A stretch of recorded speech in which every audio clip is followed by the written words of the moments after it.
4, Ibrahim said. Now, I have a question for you.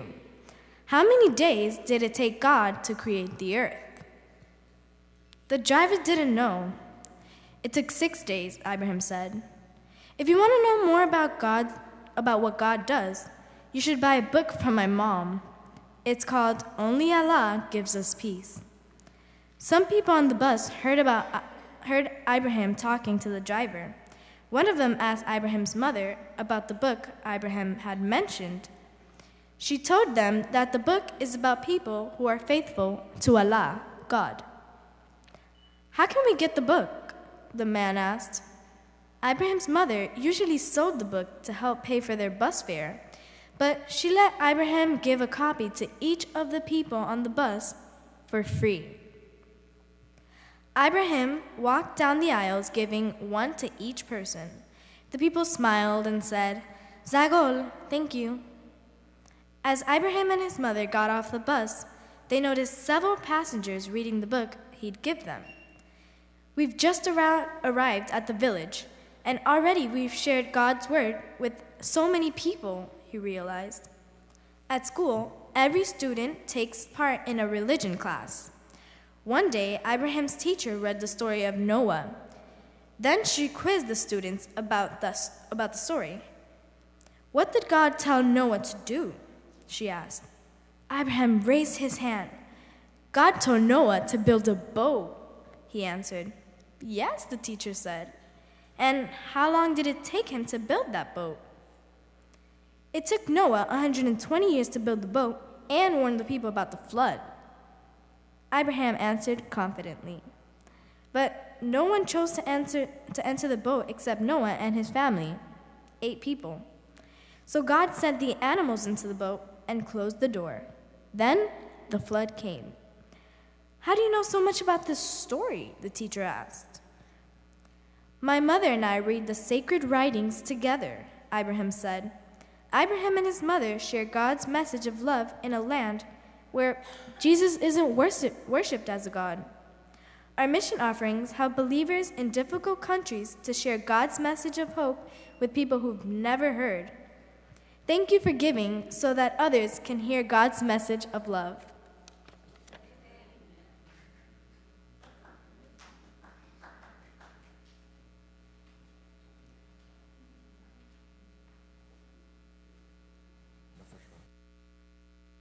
Day 1.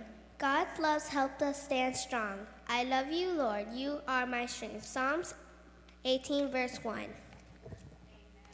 Day 2. Family and friends help us stand strong. So encourage each other and build each other up. 1 Thessalonians 5:11. Praying. Day 3. Praying helps us stand strong. Don't worry about anything. Instead, pray about everything. Philippians 4:6. Day 4. Trusting God helps us stand strong. Trusting the Lord always, for the Lord God is an eternal rock. Isaiah 26:4. Day 5. The Bible helps us stand strong. Your word is a lamp to guide my feet and a light for my path. Psalms 119, 105. Happy Sabbath, church. Again, I was going to mention, the reading that they did was because tomorrow, do you guys know what starts tomorrow? Vacation Bible School. And the theme for this Vacation Bible School is to stand strong. And that's why our opening hymn was, standing on the promises. We need to stand strong. What they read just now, day 1, God's love helps us stand strong. And we always have to be focused on God's love. I love you, Lord. You are my strength. David wrote that. God is our rock. He's our fortress. He's who keeps us standing strong. And we live in a world where, lots of things are being thrown at us. God's love helps us to stand strong. On day 2, our theme is going to be family and friends help us to stand strong. So encourage each other and build each other up. And that's 1 Thessalonians 5:11. That's very important, okay? There's the old saying, birds of a feather flock together. And especially I'm talking to kids now. We have to be careful who we choose as our friends too, okay? Because sometimes our friends want to lead us down the wrong path. So we need to always we need to encourage each other, okay? Family and friends in our family, we need to encourage each other to stand strong in God's love in Christ, okay? Prayer helps us to stand strong, and that's day 3. Don't worry about anything. Instead, pray about everything, all right? When times get tough, what do? We get down on our hands and knees. We pray, and times aren't always easy. Times get really tough, but, the more we pray, the closer we stay communicating with God, the better things are going to be, okay? 4, day 4 is trusting God helps us stand strong. And the Bible verse for that says, trust in the Lord always. The Lord God is our eternal rock. If we trust in God, that's all we need to do. Just put everything in God's hands. And, from day one, everything. If we just put all our burdens on God's hands, doesn't mean our burdens go away. It just means that God's going to be there with us to get us through the tough times. And day 5 of Vacation Bible School, the Bible theme is going to be, the Bible helps us to stand strong. So your word is a lamp, a guide for my feet, and a light for my path. So we need to constantly be strong on God's word, okay? Reading God's words. Proverbs 10:25 says, when the storm has swept by, the wicked are gone, but the righteous will stand forever. So we need to stand strong always, okay? Always constantly standing. And says, life in Christ is a daily faith adventure, and God is calling us to stand strong in the midst of both of our successes and our sorrows, okay? A lot of times when we are successful, when things are going great, what do most of us tend to do? We tend to forget about God, And I'm not talking about us in here. I'm preaching to the choir here. But, in the world, people, when they get more successful, they forget about God. Their money, their fame, their fortune is their God, And the more you focus on God, God will bless you, okay? In times of persecution, people are going to suffer. It says, their focus is on the power of Christ in the midst of trouble, the power of Christ to change lives, and the power of Christ to build his kingdom in the midst of this dark world, okay? So we're surrounded by believers, and that's a beautiful thing, but, we live in a world where there's sin, and we got to realize that things aren't always going to be, there's going to be a lot of dark things that surround us, so standing strong in Christ is going to be the one thing that's going to get us through. It says, we are all foot soldiers in an invisible war, and there's a titanic war going that's raging around us. So right now, millions of Christians face persecution because of their faith in Christ. We see that, a couple of weeks ago, Pastor Monsalve's brother, when he talked about ADRA, we see that not everybody has, you can't spread the word of Christ. In some countries, it's against the law. So we have to make sure we stand strong, okay?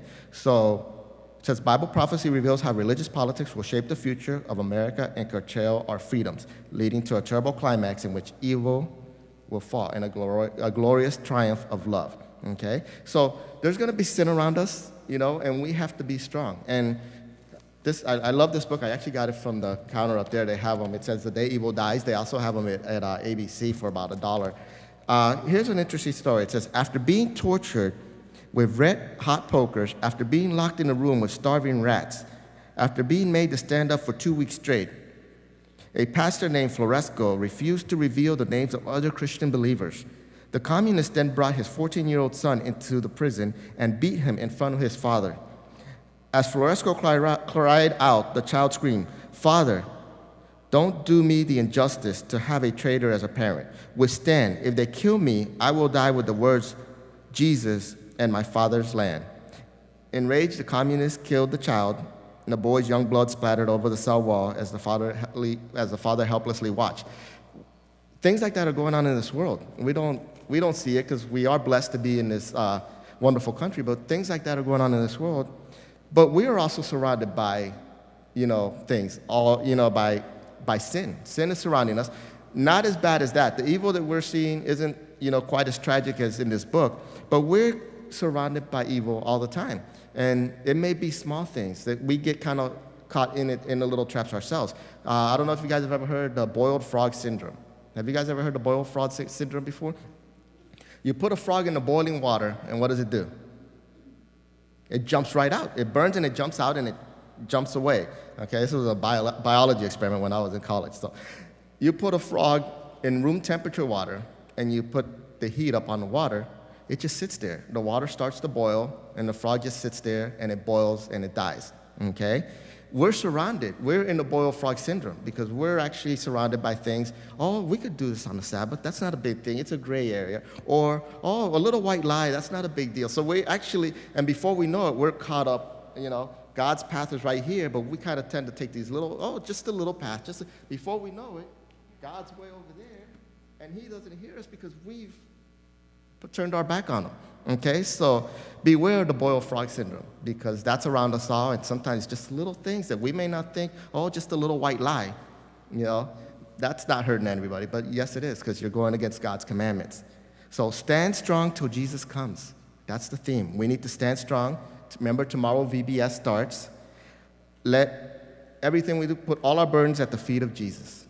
Everything, our goods, our bads, let's put them at the feet of Jesus because Christ came, he died for us, and he's going to win the battle for us.